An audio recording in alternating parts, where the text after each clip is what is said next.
това видео ще ви покажа тройния регистратор от Robicam.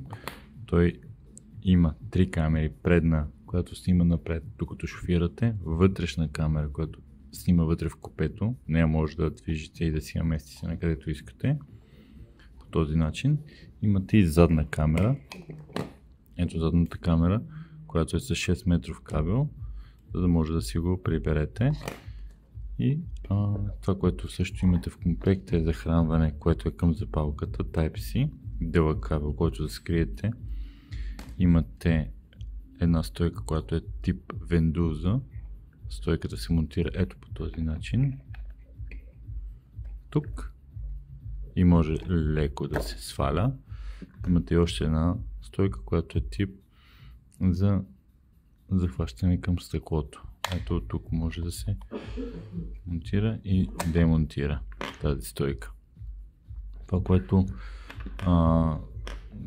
ви дава предимство с двете стойки, ако имате, да кажем, 2 автомобила и един регистратор, можете да си го сменяте при използване на конкретния автомобил, без да е необходимо да демонтирате цялата стойка, да кажем тази в един автомобил, тази в другия автомобил.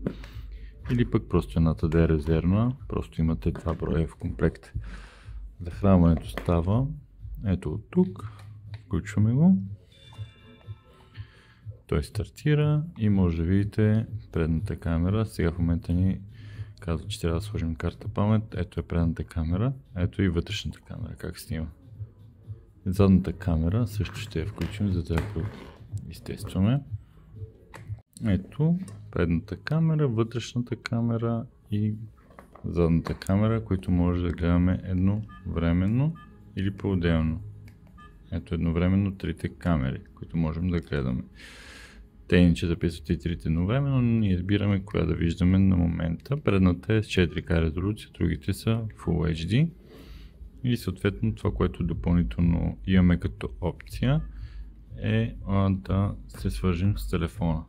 Сваляме си приложението Vidure, ето го, как изглежда, сваляме го, инсталираме го, даваме конект към Wi-Fi, включваме си Wi-Fi на телефона. В момента ще трябва да намерим мрежата, ето тук е написано на камерата.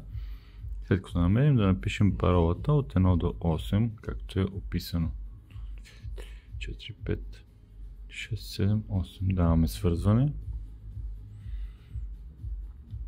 След като се свърже установена е връзка, връщаме се и съответно приложението си я намира. Даваме пак свързване и вече имаме видимост и на телефона директно, за да може да управляваме видеорегистратора и от тук може да пускаме, да спираме и да си сваляме всички записи.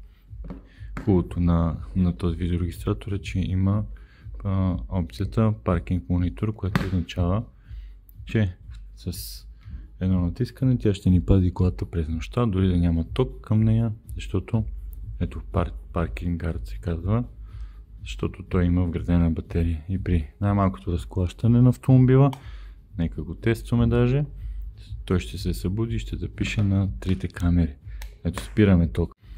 Видеорегистратора в момента няма захранване и е в покой. И когато усети раздрусване или нещо такова, ето, просто ако някой ви удари колата, да кажем, той автоматично ще се събужда, без да има захранване, само на батерия и записва и на трите камери. Така че това е функцията паркинг мониторинг.